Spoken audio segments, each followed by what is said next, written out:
로마 교회에 보낸 편지. 로마서 9장. 이스라엘의 유산. 그리스도 안에 있는 내가 진실을 말하고 거짓말을 하지 않는다는 것을 성령님 안에서 내 양심이 증거하고 있습니다. 나에게는 큰 슬픔과 그치지 않는 마음의 고통이 있습니다. 만일 내 동족이 구원만 얻는다면 내가 저주를 받아 그리스도에게서 떨어져 나가는 한이 있더라도 나는 그렇게 되기를 바라고 있습니다. 하나님은 내 동족 이스라엘 사람들을 선택하여 아들로 삼으시고 그들에게 자기 영광을 나타내셨으며 그들과 계약을 맺고 율법을 주셨습니다. 그들에게는 성전 예배와 받은 약속이 있고 훌륭한 조상들이 있습니다. 그리고 그들에게서 예수님이 육신을 입고 오셨는데 그분은 온 우주를 다스리시며 길이길이 찬양을 받으실 하나님이십니다. 아멘. 그러나 하나님의 약속은 이루어지지 않는 것이 아닙니다. 이스라엘 조상을 두었다고 해서 다 이스라엘 사람이 아니며 아브라함의 후손이라고 해서 다 그의 자녀가 아닙니다. 오히려 하나님은 이삭을 통해서 난 사람이라야 내 후손으로 인정될 것이다 라고 말씀하셨습니다. 이것은 육신의 자녀가 하나님의 자녀가 아니라 약속의 자녀라야 아브라함의 후손이 된다는 말입니다. 그 약속은 내년 이맘때에 내가 너에게 돌아올 것이니 사라에게 아들이 있을 것이다 라는 말씀이었습니다. 이뿐 아니라 우리 조상 이삭과 결혼하여 쌍둥이를 임신한 리브가의 경우도 마찬가지입니다. 아기가 아직 나기 전 선한 일이나 악한 일을 하기도 전에 하나님께서는 리브가에게 형이 동생을 섬길 것이다 라고 말씀하셨습니다. 그것은 선택의 표준이 행위에 있지 않고 그분의 뜻에 있음을 나타내시려는 것이며 또 그것은 성경에 내가 야곱은 사랑하였고 에서는 미워하였다 라고 하신 말씀과도 같습니다. 그러면 하나님께서 공평치 않으시다는 말씀입니까? 결코 그렇지 않습니다. 하나님은 모세에게 나는 은혜 베풀 자에게 은혜를 베풀고 불쌍히 여길 자를 불쌍히 여길 것이다 라고 말씀하셨습니다. 그러므로 하나님의 축복은 사람이 원하거나 노력한다고 해서 받는 것이 아니라 하나님께서 자비를 베푸셔야 받습니다. 하나님은 바로에게 내가 너를 세운 것은 내 능력을 너에게 보여 내 이름이 온 세상에 널리 퍼지도록 하기 위해서이다 라고 말씀하셨습니다. 그래서 하나님께서는 자기가 원하시는 대로 어떤 사람은 불쌍히 여기시고 어떤 사람은 완고하게 하십니다. 그렇다면 어째서 하나님이 우리에게 잘못이 있다고 나무라십니까? 하나님의 뜻을 거역할 사람이 아무도 없지 않습니까? 라고 질문할 사람이 있을지 모르겠습니다. 그러나 우리가 누군데 감히 하나님께 항의할 수 있겠습니까? 만들어진 물건이 그것을 만든 자에게 왜 나를 이렇게 만들었습니까? 하고 말할 수 있습니까? 토기장이가 같은 흙으로 귀하게 쓰일 그릇과 천하게 쓰일 그릇을 만들 권리가 없습니까? 만일 하나님이 노여우심을 보이고 자기 능력을 알게 하고 싶었지만 그래도 멸망받기로 되어 있는 사람을 벌하지 않고 너그럽게 참아주셨다면 어떻게 하셨습니까? 또 하나님이 불쌍히 여기셔서 영광을 받도록 미리 준비하신 사람들에게 그분의 풍성한 영광을 알리시기 위해 그렇게 하셨다면 어떻게 하셨습니까? 유대인 가운데서뿐만 아니라 이방인들 가운데서도 불러내신 우리에게 하나님이 그렇게 하신 것입니다. 그것은 하나님께서 호세아의 예언서에 이렇게 말씀하신 것과 같습니다. 내가 내 백성이 아닌 사람들을 내 백성이라 부르고 내가 사랑하지 않는 자를 나의 사랑하는 자라고 부를 것이다. 너희는 내 백성이 아니다 라고 한 바로 그곳에서 너희가 살아계신 하나님의 자녀라는 말을 듣게 될 것이다.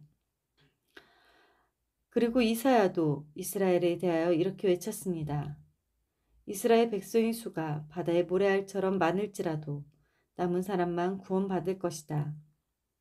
주께서는 말씀하신 것을 이 땅에서 철저하게 속히 이루실 것이다. 또 이사야는 이렇게 예언하였습니다. 만일 전능하신 하나님이 우리에게 씨를 남겨두지 않으셨더라면 우리는 소돔과 고모라처럼 되었을 것이다. 그렇다면 우리가 무슨 말을 해야 되겠습니까? 하나님을 찾지 않던 이방인들은 믿음으로 의롭다는 인정을 받았는데 율법을 지키려고 애쓰던 이스라엘은 그 인정을 받지 못하였습니다. 왜 그렇습니까? 그들은 믿음이 아닌 행위로 그것을 추구하다가 장애물에 걸려 넘어진 것입니다. 이것은 성경에 보라 내가 걸려 넘어지게 하는 돌과 바위를 시온에 둔다.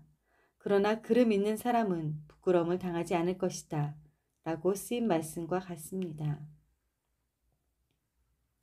로마서 10장 믿음과 고백.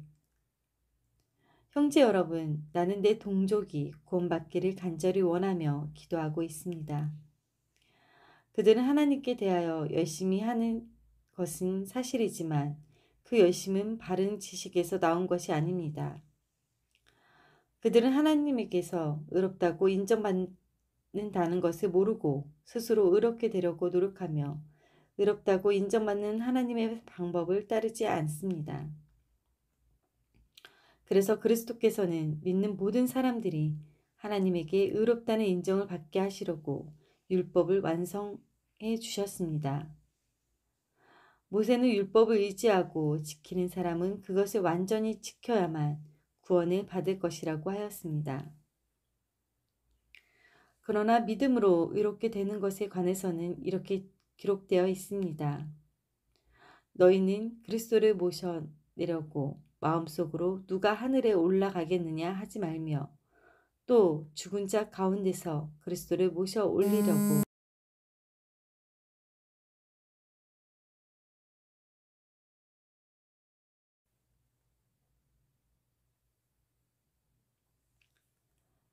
누가 무저갱이에 내려가겠느냐 하지 말아라.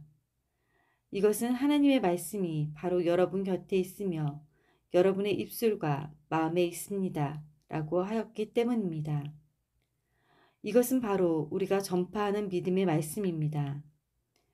만일 여러분이 입으로 예수님을 주님이라고 고백하고 또 하나님께서 그분을 죽은 사람들 가운데서 살리셨다는 것을 마음으로 믿으면 구원을 받을 것입니다. 사람이 마음으로 믿어 하나님께 의롭다는 인정을 받고 입으로 고백하여 구원을 받게 되는 것입니다.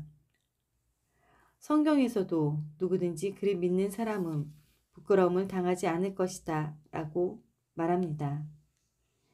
유대인과 이방인 사이에 차별이 없습니다. 그것은 주님께서 모든 사람의 주님이 되셔서 자기 이름을 부르는 모든 사람에게 넘치는 복을 주시기 때문입니다.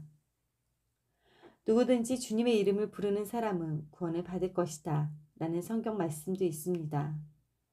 그러나 믿지도 않는 분을 어떻게 부르며 듣지도 못한 분을 어떻게 믿었겠습니까?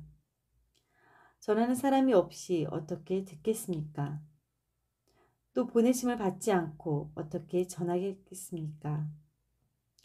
이것은 기쁜 소식을 전하는 사람들의 발이 참으로 아름답구나 라고 한 성경 말씀과 같습니다. 그러나 모든 이스라엘 사람이 다 기쁜 소식을 받아들인 것은 아닙니다. 이사야는 주님, 우리가 전한 것을 누가 믿었습니까? 라고 말합니다.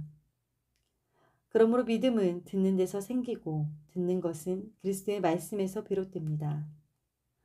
그러면 그들이 기쁜 소식을 듣지 못했습니까? 그렇지 않습니다. 성경에도 그 전하는 소리가 온 세상에 퍼지고 그 전하는 말이 땅 끝까지 미쳤다라고 하였습니다.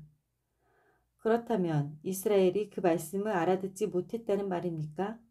그렇지 않습니다. 그들은 모세 때부터 이미 알고 있었습니다.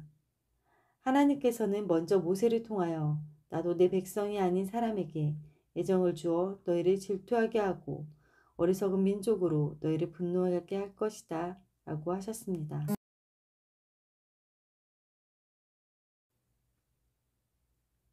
그리고 이사야는 더욱 담대하게 나를 찾지 않던 사람에게 내가 발견되었고 나에게 묻지 않는 사람에게 내가 나를 나타내었다 하는 하나님의 말씀을 전하였고 또 이스라엘에 대하여 내가 불순종하고 거역하는 백성을 맞으려고 하루 종일 내 팔을 벌렸다라고 하신 말씀도 전하였습니다. 이는 하나님의 말씀입니다. 아멘.